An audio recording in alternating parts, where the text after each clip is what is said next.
नमस्ते। आशा करती हूँ आप सब कुशल मंगल होंगे। आप सबको नवरात्रि की ढेरों शुभकामनाएँ। आज मैं ललिता सहस्त्र नाम की हवन विधि बता रही हूँ, क्योंकि इन नवरात्रों में जो पंचमी की तिथि होती है, वह माँ ललिता अम्बा की तिथि होती है। तो उस दिन विशेषकर माँ ललिता की पूजा की जाती है और उनके जो सहस्त्रनाम का पाठ किया जाता है, इसके अतिरिक्त हवन भी की जाती है। इससे माँ का आशीर्वाद अवश्य प्राप्त होता है, क्योंकि माँ ललिता ही योग माया हैं, माँ ललिता ही महालक्ष्मी हैं, माँ ललिता ही श्री विद्या हैं और उन्हें ही त्रिपुर सुंदरी भी कहा जाता है।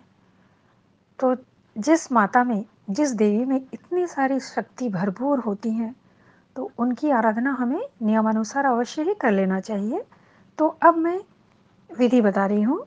आप जब भी हवन करने बैठें, आपका मुख उत्तर दिशा की ओर हो या तो फिर पूर्व दिशा की ओर होना चाहिए।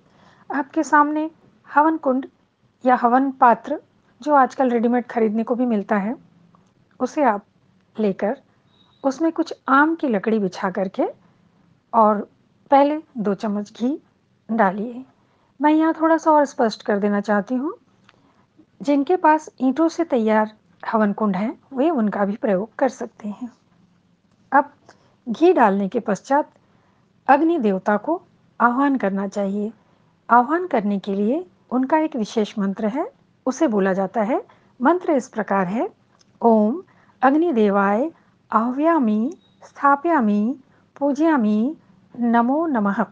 यह कहकर आप अग्नि को प्रज्वलित कर दीजिए। इसके पश्चात जो हवन सामग्री हवन के लिए प्रयोग किए जाते हैं, जो बाजार से हमें खरीदने को मिलता है, उसमें थोड़ा-सा चीनी और थोड़ा-सा घी मिला करके अच्छी तरह से उसको मिक्स कर लीजिए। उस हवन सामग्री में थोड़ी-सी घी और चीनी अच्छी तरह से मिक्स कर लीजिए। इसके पश्चात ये थोड़ी-सी जो हवन सामग्री है, वो फिर उस अग्नि में डालते हुए बोलें, आग्नेय स्वाहा। इसके पश्चात 1 चम्मच घी डालें और बोलें, ओम आग्नेय इदं नमः। अब माँ ललिता के प्रत्येक नाम के पूर्व में ओम ऐं ह्रीं श्रीं बोला करें और तत्पश्चात माता का नाम लीजिए। उसके पश्चात अर्थात अंत में नमः स्वाहा इस तरीके से बोलकर हवन सामग्री अग्नि में समर्पित की जाती है। यही विधि है। तत्पश्चात थोड़ा-सा घी भी साथ में डालते जाइए। जब हवन क्रिया पूर्ण रूप से संपन्न हो जाए, जब हवन क्रिया संपन्न हो जाए, तो थोड़ी देर आंखें बंद करके, हाथ जोड़ करके ध्यान व प्रार्थना करें। माँ ललिताम्बा से अपने मन की जो भी इच्छा है, उसे आप प्रार्थना के रूप में व्यक्त कीजिए।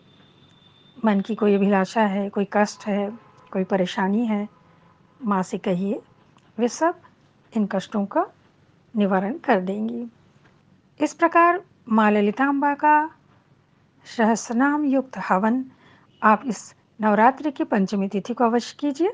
इसके पश्चात आपकी जब भी इच्छा हो, आप चाहें तो शुक्रवार को कर सकते हैं या तो फिर आप चाहें केवल शुक्ल पक्ष के ही शुक्रवार को यह हवन क्रिया कर सकते हैं या तो फिर पूर्णिमा की तिथि में भी यह हवन कर सकते हैं।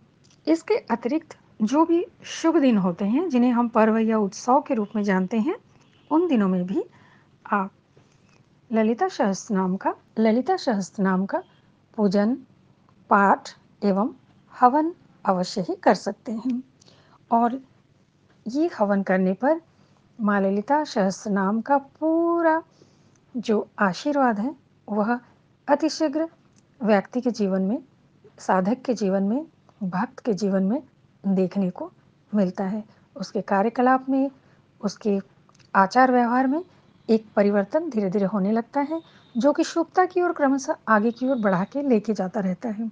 इससे आप स्वयं भी समझ जाएँगे कि आपका यह कार्य सही तरीके से हो रहा है। आशा करती हूँ यह ललिता सहस्त्रनाम की हवन विधि आप लोगों को अच्छी लगी होगी, तो इसका उपयोग अवश्य कीजिए एवं प्रसन्न रहिए। आप सबको नवरात्र की ढेरों सारी शुभकामनाएँ। खुश रहिए। नमस्ते।